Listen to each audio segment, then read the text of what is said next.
menika dados santri ingkang saleh sedaya amin Allahumma amin. Mbak menawi pekaten kemawon kangge atur kawula mungkin sing dawa niku bagiane Pak Suhu niki menawa alhamdulillah Pak Suhu niku Pak Gus Zakaria niki sampun rawuh dan tengah-tengah kita mesti sing pantes dados panitia beliau kula niku kajibah panitia penyelenggara mungkin Pak Suhu bagian panitia minangkani keluarga besar Mbah Yahdi Sholihun. Mekaten kangge atur kawula kula suwun kanthi sanget mungkin ngantos paripurna acara Pak Bu nggih.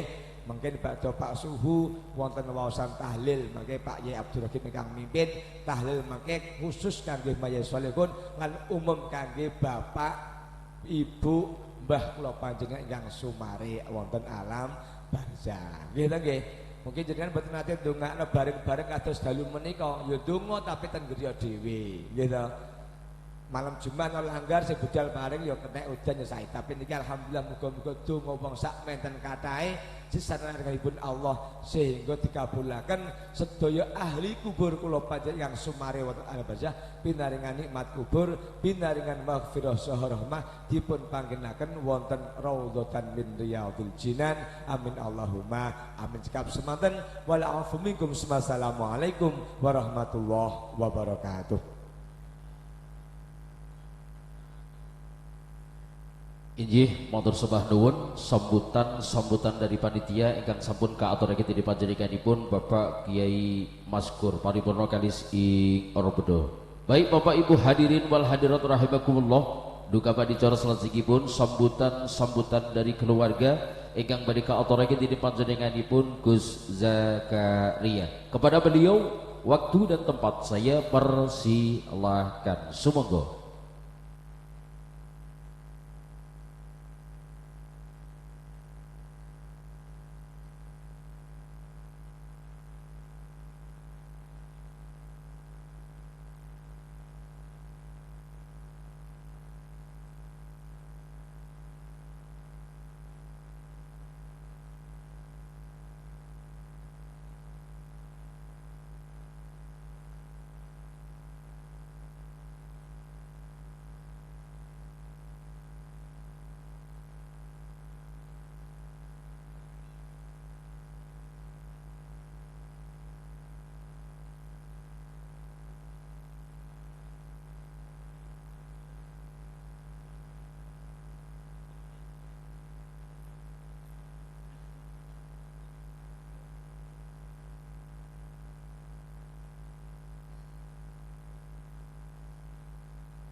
Monggo Gus Zakaria alon-alon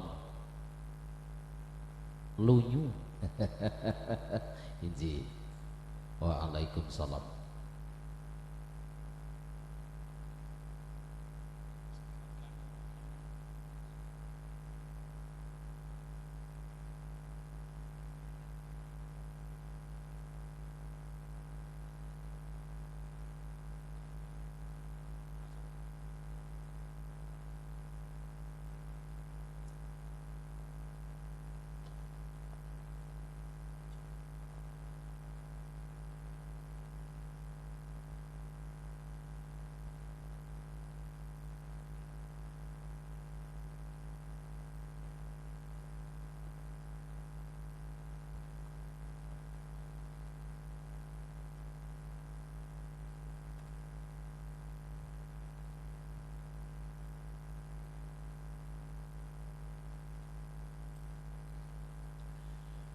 Assalamualaikum warahmatullahi wabarakatuh.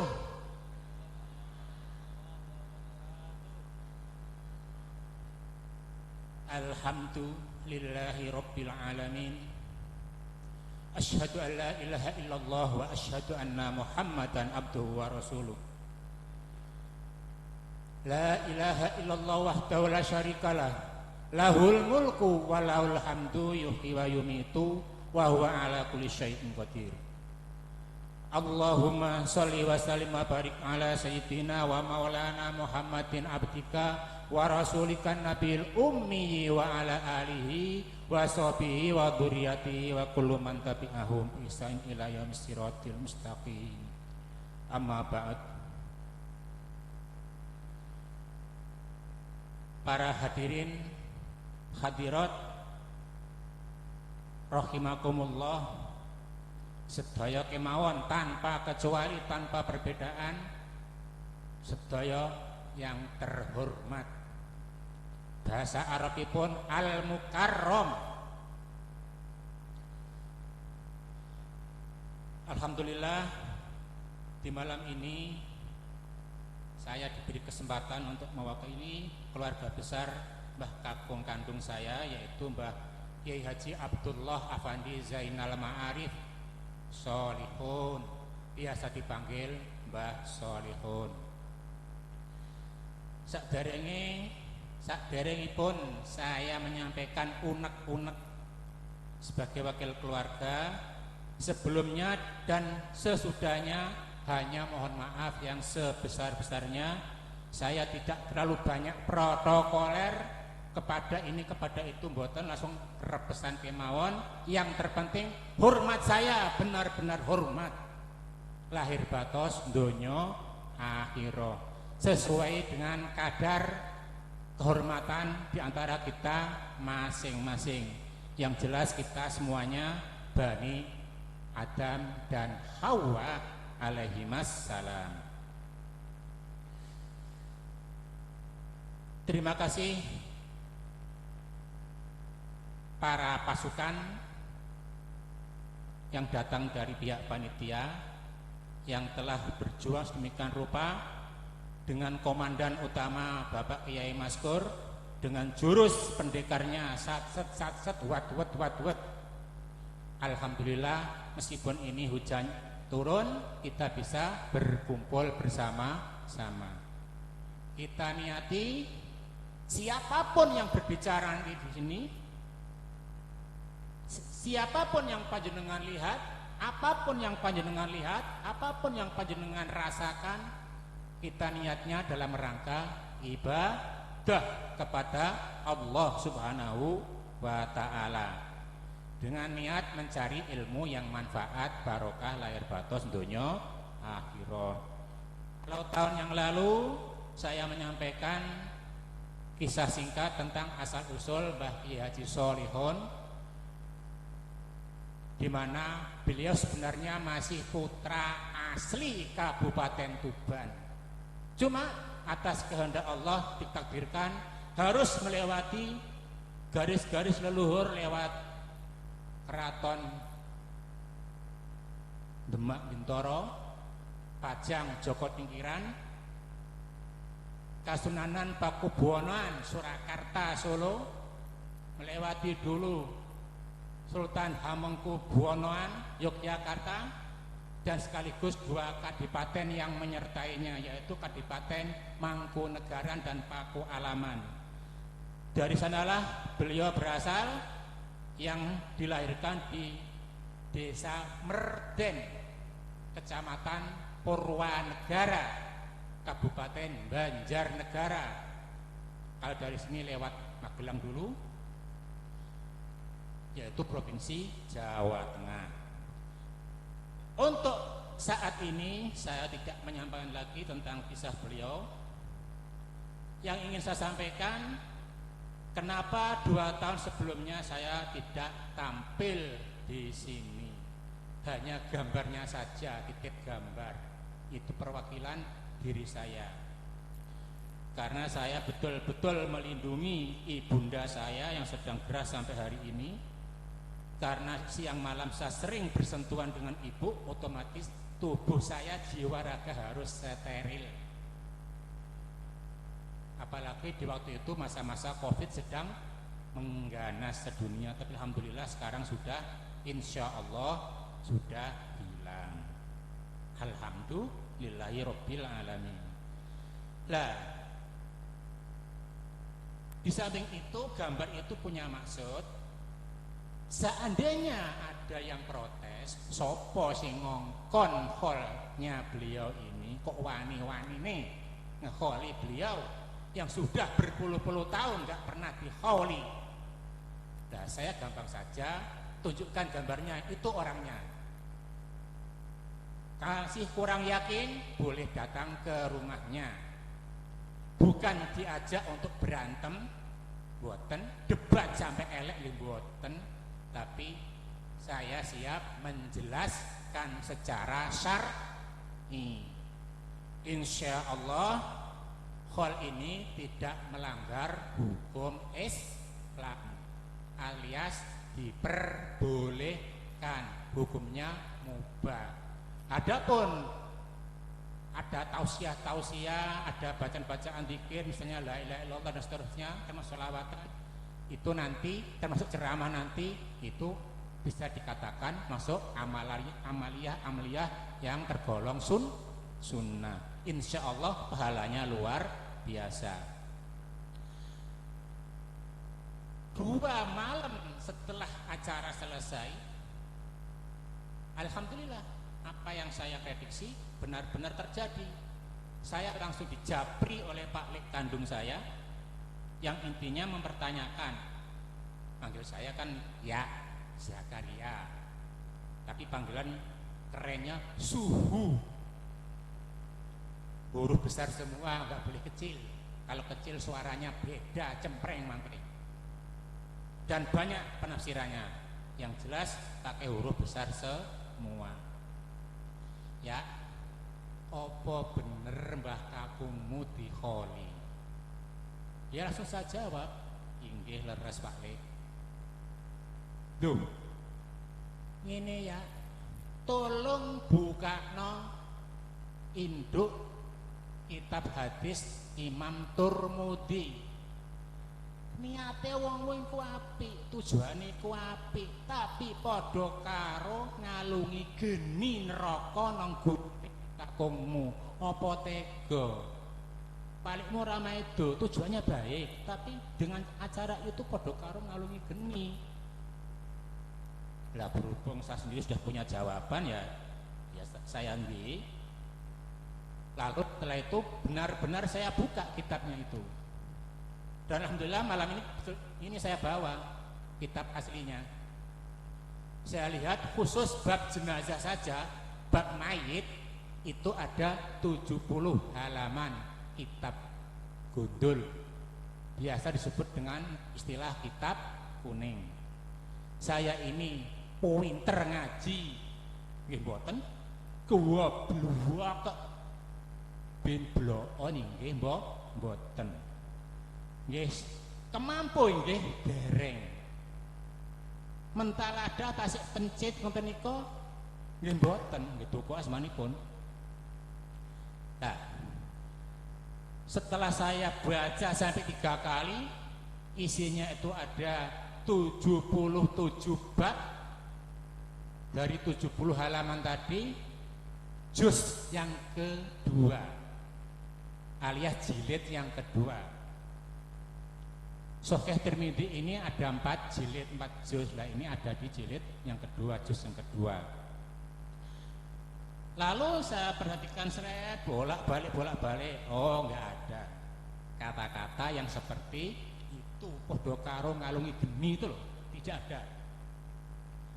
Langsung saya punya pemahaman, jangankan geni, meskipun kita tuh ahli sholat 5 waktu jamaah, nggak pernah telat, nggak pernah bolong, tahajudnya selalu, semuanya baik deh, tapi muncul rasa ujub, riak, sombong, merasa dirinya sudah paling alim, paling dekat dengan Allah, itu saja bisa ambiar semua amaliyah baiknya, gara-gara muncul penyakit batin yang tadi.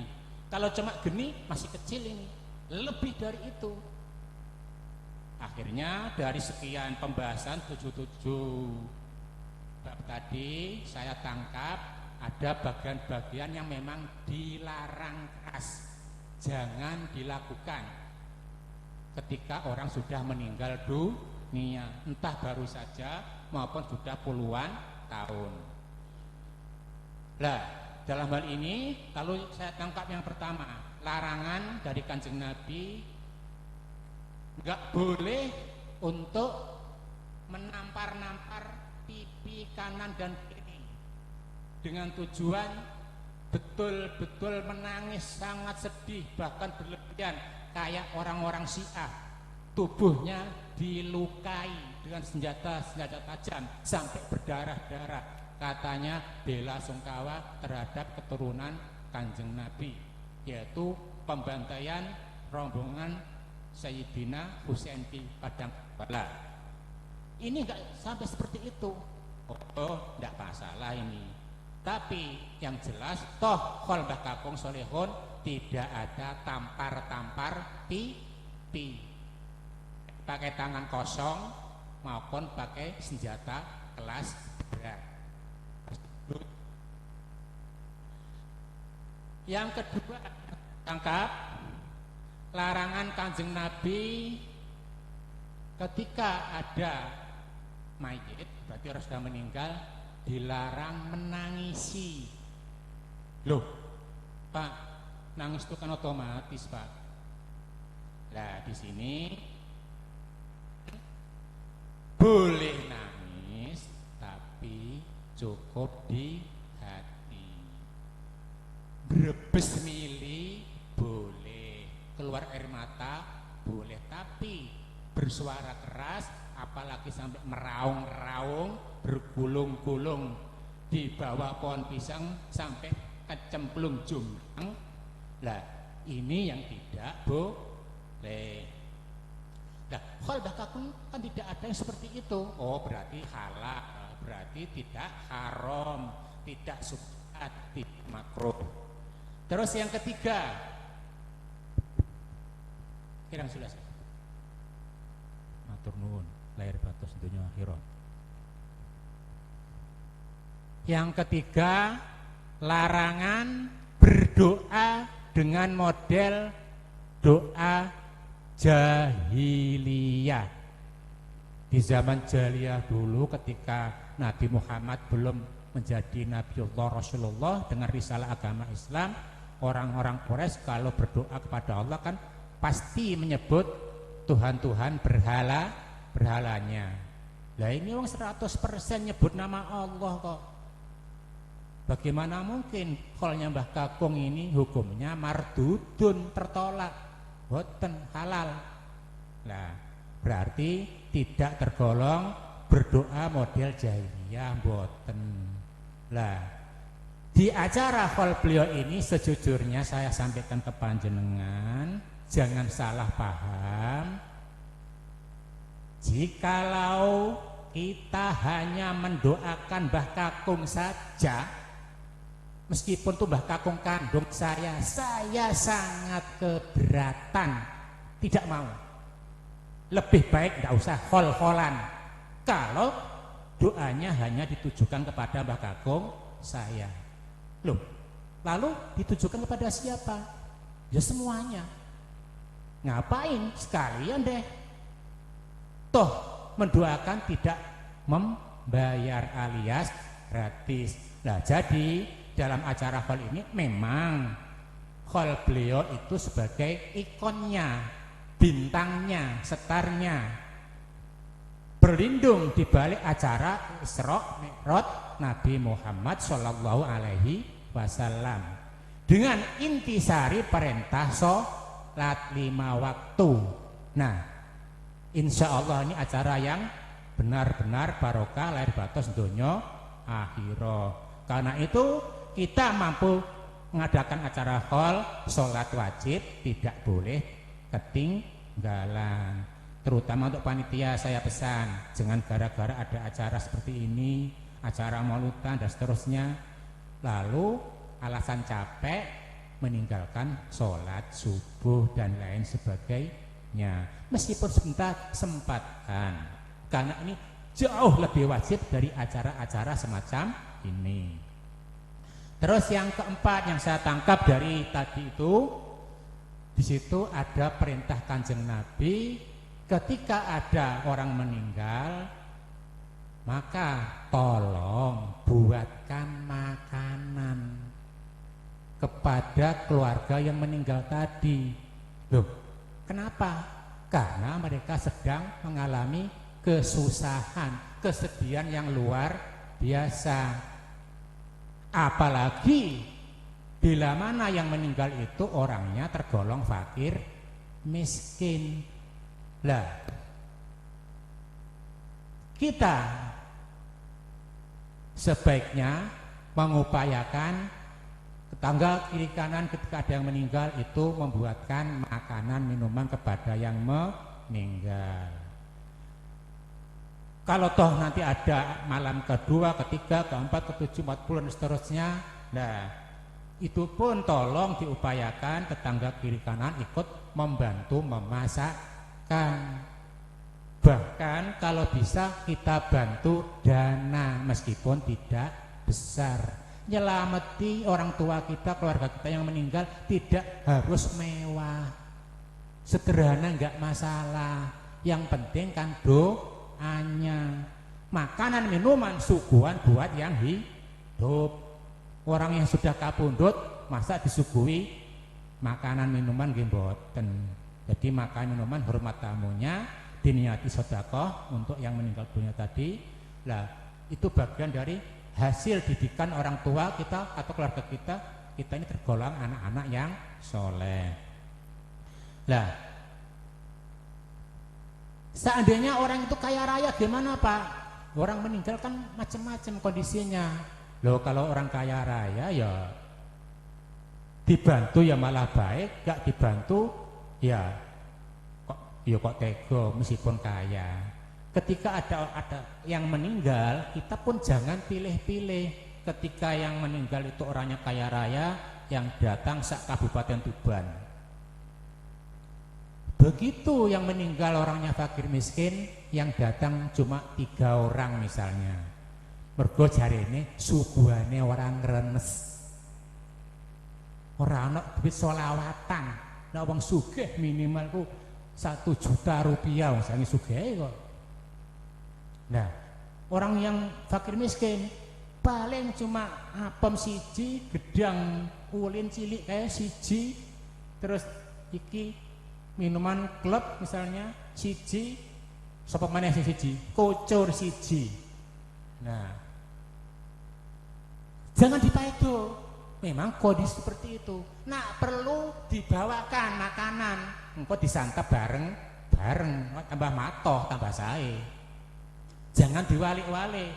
Mereka sedang kesusahan kok. Lah, selanjutnya kita di sini kan kumpulannya manusia, alias kumpulannya orang-orang. Jadi sangat wajar kita di sini berkumpul bertemu dengan orang-orang. Oleh sebab itu, monggo mulai detik ini kita sama-sama belajar saling nguwongne wong-wong, alias saling mengorangkan orang-orang.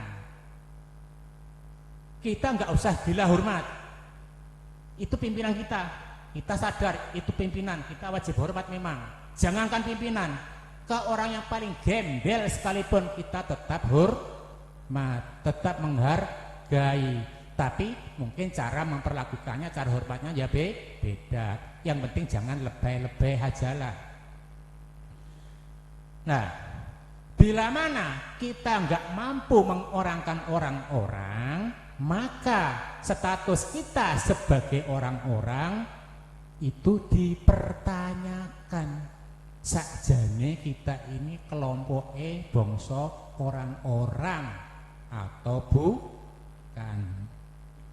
Dah, mugi-mugi kemawon di balik acara ini Isra Mi'raj dan Hall plus doa bersama untuk semuanya kemawon, seluruh umat Islam di seluruh dunia yang diawali dari Desa Punggul Rejo, ada sesepuhnya, ada pini sepuhnya, nggak peduli laki-laki, perempuan, nggak peduli kaya maupun miskin maupun fakir miskin, nggak peduli waktu hidupnya dulu pernah berkelahi apa tidak, jangan lihat itu.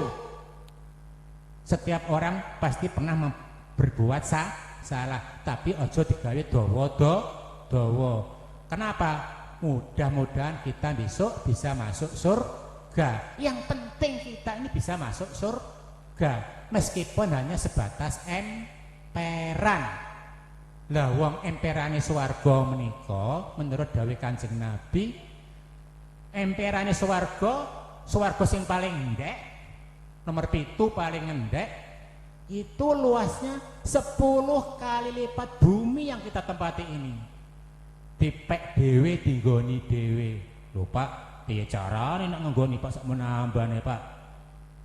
Loh, besok ketika kita sudah masuk di surga, insya Allah kita akan mendapatkan kenikmatan yang di dunia ini nggak pernah dialami. Bahkan seluruh mukjizat Kanjeng Nabi, para Rasulullah itu pun masih kalah dengan kenikmatan yang kita terima besok di alam surga, meskipun cuma emperan. Jadi yang terpenting kita masuk surga. Kita nggak peduli entah kalau orang Islam di Indonesia ini Ahlus Sunnah wal Jamaah. Ternyata Ahlus Sunnah wal Jamaah di Indonesia menjelma bentuknya macem-macem, berbentuk bergaya ormas, organisasi masyarakat sosial keagamaan. Ada yang bergaya Muhammadiyah, ada yang NU, ada yang Al-Irsyad, ada yang Persis, Persatuan Islam, dan lain sebagainya. Cuma sesuai titipan wasiat dari Pak D kandung saya, Mas kandung bapak saya, namanya Kiai Subakir, pimpinan pengasuh pondok pesantren yang kedua di Mbron, dekat Sendang itu. Beliau pesan kepada saya waktu itu datang bukan karena beliau sudah meninggal, tapi justru saya ingin membuktikan benarkah beliau mau meninggal. Karena 7 hari sebelumnya saya diberi mimpi yang sangat dahsyat. Sampai 7 hari 7 malam saya merasakan dingin yang luar biasa, tetapi merasa bahagia, seolah-olah mendapat harta benda seluruh dunia ini.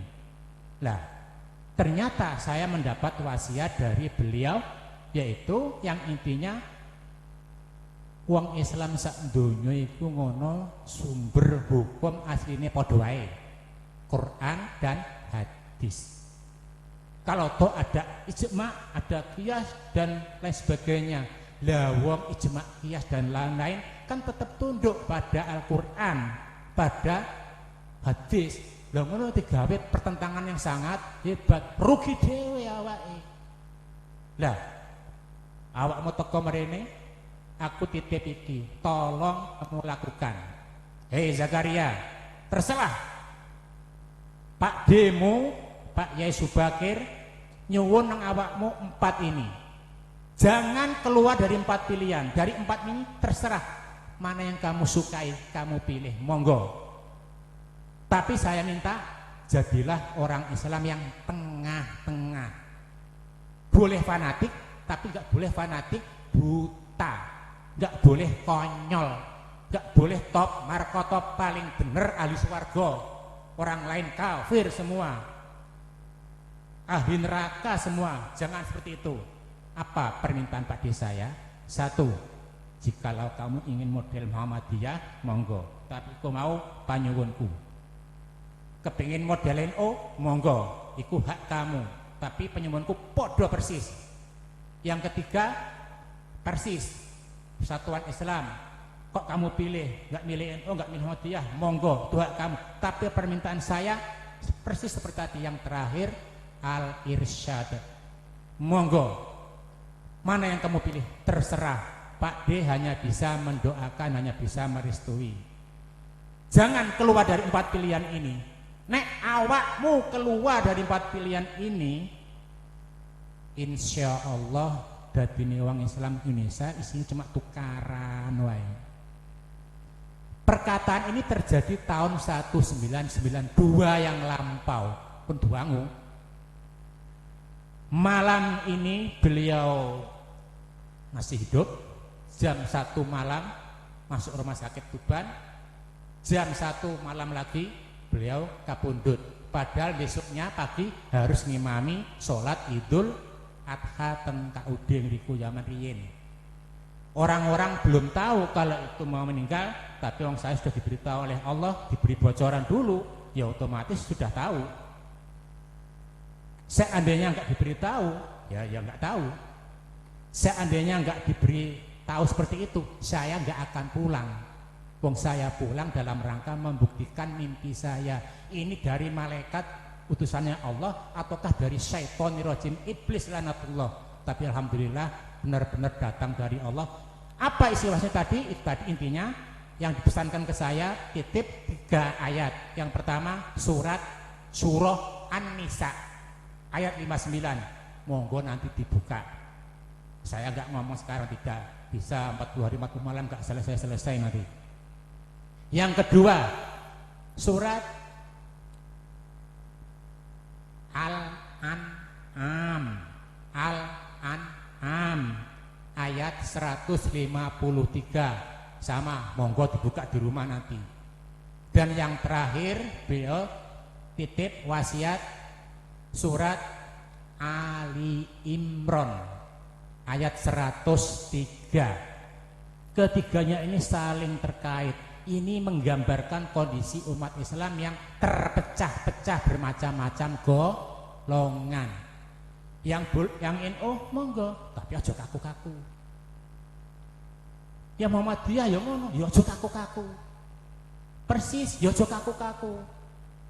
Al-Irsyad aja kaku-kaku. Kita selebihnya bisa saling menghargai perbedaan. Toh masih banyak persamaan. Nak nuruti bid'ah ngapunten. Ada kelompok umat Islam mengartikan, menafsirkan sedaya bid'ah iku ora ana sing apik. Kabeh elek. Sesat menyesatkan. Finnar ahli neraka besok. Kelompok satunya memahami seperti itu. Bid'ah harga mati, ora kena dinyang blas. Bid'ah hasanah makruhah dan seterusnya ora ono, kabeh ku dolalah. Beramaliyah kalau enggak sesuai dengan pedoman Al-Qur'an Kanjeng Nabi, pelek persis hukumnya adalah bid'ah dolalah ahli neraka.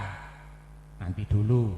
Kelompok yang kedua, bid'ah itu dibagi-bagi. Kami sangat percaya bid'ah dolalah wajib kita jauhi, ojo sampai ngelakoni. Tapi tidak semuanya itu tergolong bid'ah itu dolalah. Dan termasuk ini acara-acara peringatan besar Hari Agama Islam, termasuk halnya Mbah Kakung. Apakah halnya Mbah Kakung itu nggak ada dasarnya? Ada. Di sini tadi sudah saya sampaikan, ini kitabnya Sahih Tirmidzi. Yang kedua bisa dilihat dari Sahih Bukhari. Di situ dikisahkan setiap Kanjeng Nabi Muhammad SAW itu kangen niku ora ukur, betul-betul rindu kepada istri pertamanya yaitu Siti Khadijah Al-Kubra. Beliau nyembelih wedhus. Niatnya apa? Nyelameti. Apakah mengadakan ini? Ada selawatan kayak kita ini, ngundang penceramah. Lawang beliau sumbernya ilmu kok ngundang ceramah? Ya enggak perlu. Ya mungkin cukup tausiah ringan. Lah itu pun dikisahkan setelah dipotong-potong dagingnya diberikan, terutama kepada orang-orang yang dulunya hubungannya sangat dekat dengan istrinya itu. Dikirimi daging. Dan dibagi sahabat-sahabat yang lain, terutama yang tidak mampu. Loh Pak, nak dimasak kayak kita ini apa enggak boleh? Ya tambah apik toh. Timbang dikasih daging, nah sudah dimatang tambah enak, rasa repot. Di sini ada kebersamaan. Apalagi acara hall yang memasak bukan tuan rumah, bukan saya sendiri, saya tanggung pribadi biaya tidak, tetapi ditanggung bersama-sama. Diniati tolong nak kirim donga jangan hanya ke Mbah Kakung saja nggih. Sedaya kemawon. Termasuk para wali songo, sak anak putune, termasuk para leluhur wali songo, sampai syuhada sholihin, sampai ke seluruh sahabat Kanjeng Nabi, sampai sahabat 4 Abu Bakar, Umar, Utsman, Ali, sampai Sayyidina Hasan Husain, sampai Kanjeng Nabi Muhammad SAW, hingga seluruh istri Kanjeng Nabi, ngantos Nabi Adam dan Ibu Hawa. Kita kirimi doa semua. Insya Allah doa yang kita kirim kembalinya ke kita sendiri nanti. Meskipun kita bilang pahalanya ini saya hadiahkan, ora bakal entek. Kalau kita ngambil uang tabungan di bank, kita kesumbangkan ke orang, setiap hari dia ambil, nggak pernah ngisi, habis. Ini urusan dunia. Tapi tabungan akhirat kita kirim doa, nah, entah pokoknya ngirim doa atau diniati, pahalanya tak hadiahnya kada, orang masalah itu. Kenapa? Meskipun dia tetap balik nang awake dhewe-dhewe, ngoten lho. Ada hadis yang intinya sabda Kanjeng Nabi, idza mata ibnu adama in qata'a amaluhu illa min salasin, dan seterusnya, nggih. Lah, itu kelompok saudara kita satunya tuh menerjemahkan nak ndongakno dudu anak putune dhewe, terutama anake dhewe sing mati ora oleh. Dongane ora diterima. Pemene maca Quran, maca Fatihah, kulur seterusnya ora sampai. Mergo jarene dudu anake dhewe. Sebab yang punya kewajiban kirim doa itu anak yang meninggal tadi. Nak ngono carane gampil. Nak pas salat jenazah kon nyolati dhewe wae. Rasah ngundang kita. Konaan ra usah, nisanan ra usah, maratuwa enggak usah, tetangga kiri kanan enggak usah, bolodewa enggak usah. Para kiai dan seterusnya enggak usah, sholati dhewe sing dadi anake iku mung sapa? Apa seperti itu? Kan boten. Padahal yang nyolati itu bukan anaknya yang meninggal tadi. Loh, ini bukti kalau kirim doa itu bukan semata-mata tanggung jawabnya anak yang ditinggal mati orang tuanya. Toh dalilnya juga Ibnu Adama, Bani Adam judule. Boten idza mata abuka, bila mana telah meninggal bapakmu, mboten ngoten hadise. Idza mata ummuka, mboten ngoten.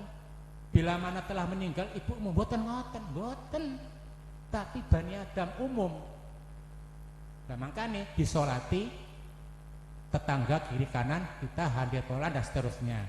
Bahkan Kanjeng Nabi dawuh, bila mana disolati 40 orang laki-laki nyolat sholat jenazah khusuk betul-betul, oh insya Allah itu ampunan dosa bagi yang telah meninggal dunia. Itu pun nanti kembali ke dirinya sendiri, keluarga kita sendiri. Mungkin nak tabungan uang di bank diambil habis, tapi nak urusan amaliyah akhirat ngoten telas belas, nambah, semakin dikasihkan semakin nambah, ngoten nggih. Terus yang terakhir, ini sudah berapa menit? Tadi saya minta maksimal 15 menit. Kalau toh nambah, mohon maaf. Ini yang terakhir, dalam hal urusan khol, saya dari awal sudah menyampaikan boleh ngekholi Mbah Kakung, tapi dengan syarat ra usah geden-gedenan, alias nggak usah mewah. Kenapa? Masih banyak tanggung jawab kita di luar sana yang butuh uluran tangan kita. Goro TTK perlu disantuni. Sekolah-sekolah swasta sing mendrap-mendrip di urip boten, pecah boten, perlu disantuni. Yayasan yatim piatu perlu disantuni. Bangunan masjid dereng dados perlu disantuni. Kantor-kantor keagamaan di sekitar kita, misalnya di sana ada kantor MBCNO dan lain sebagainya, disantuni. Ada tugas lebih penting, boleh, tapi sederhana ke mawon. Yang kedua, ojo sampai nyembelih kewan nang kuburan mriku. Musyrik, syirik, terlaknat. Nyembelih saged teng mriki, saged teng mriku, ngoten mawon. Dan niatnya hanya betul-betul karena Allah Subhanahu wa taala. Yang ketiga, ketika di kuburan tidak ada acara makan minum kecuali ndonga. Nak teng mriki mboten napa-napa. Tapi nak pas ndonga tahlilan kok mangan-mangan, karepe dhewe niku. Mosok pas ndonga kok mangan, termasuk rokok jebul. Lebih baik diam daripada berbuat seperti itu. Terus Pak, kalau kerja bakti di kuburan terlalu capek, Pak. Ngombe atau mangan onoke oleh pora, ya boleh. Terus yang ketiga, tidak ada musik aneh-aneh di kuburan terutama, apalagi ada konser dangdut di Akademi 2024 di kuburan Tawiso. Bukan perlu. Mbak Sokimah diundang, Jirayot diundang, Aldi Tahir diundang, bukan perlu. Wah, apa no? Saya kan tiru gayanya Kiai Anwar Zahid. Sarungi mentul-mentul mergo ngepir. Loh, Pak Kiai Anwar Zahid masih keluarga besar Kiai Maskur, masih keluarganya. Terus berikutnya, ketika ada di kuburan, nak pas kirim doa ke kuburan, terutama Mbah Kakun dan Mbah Tawiso selaku punjernya, tolong ojo njaluk sing ora-ora. Mbah Yai Solehun, Mbah Tawiso, tolong dibantu dong. Saya ingin kaya raya, punya mobil tingkat 7, kolam renang tingkat 7, kasur tingkat 7, rumah tingkat 7, speaker tingkat 7 dan sebagainya. Boten. Tapi cukup mohon doa restunya kemawon. Mbah, dalem nyuwun donga pangestu panjenengan, mugi-mugi kami sedaya saged gesang lancar lahir batos donya akhirah, saged ibadah, saged melaksanakan rukun iman, rukun Islam, rukun ihsan menuju taqwa Allah. Mugi-mugi ketularan kealimanipun panjenengan. Itu mboten napa-napa. Sampun nyuwun sing ngoten-ngoten niku wau sampun. Terus yang berikutnya lagi, ketika acara di kuburan itu tadi, nah, tolong maesane aja dilunggoi. Apa itu? Kalau ada yang kijing kecil atau hanya pembatas saja, dilunggoi atau ngadeg nang kono, berdiri di situ jangan. Ini larangan Kanjeng Nabi langsung ini. Seandainya itu masih hidup, oh disantap kon, disantap sama yang meninggal itu. Berarti ketugo ini, karepe dinglek ini.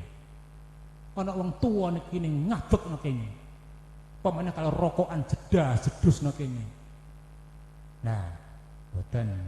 Nah, apalagi di hal Bakakong ini kan tidak ada acara molimo, jauh dari maksiat, insya Allah tidak melanggar hukum Islam. Nah, ada kurang lebihnya, saya mohon maaf yang sebesar-besarnya. Nggih nyuwun agungi pangapunten. Saya ini nama lengkapnya Zakaria Al-Ansori. Biasa disingkat Zaki. Zakaria Ansori. Nah, Zaki, nah, gitu. Tapi ketemu wong Eropa, wong Inggris ngomong Zaki ora iso, Ceki. Ketemu wong Jawa rusak, cek, pengen dicek, mati aku. Jeneng apa? Cek. Terus akhirnya saya lebih suka dipanggil Suhu. Ini lebih aman. Suhu itu gurunya Suhu, gurunya guru. Pokoknya guru yang paling hebat, paling top, markotop, paling sakti, mandraguna, paling alim. Orangnya itu bisa ngayomi semua orang. Tapi saya cuma namanya saja, tidak bisa tampil seperti itu. Meskipun mbah saya itu ngapunten tokoh-tokoh besar di Nusantara ini, bahkan Wali Songo itu mbah-mbah leluhur saya kandung. Tapi maaf, saya tetap orang biasa, ngomongin ceplas-ceplos, gayane wong beron pinggir telaga. Nggih ngoten iki modele. Nggih ngapunten nggih. Kirang langkungipun nyuwun agung pangapunten. Wassalamualaikum warahmatullahi wabarakatuh.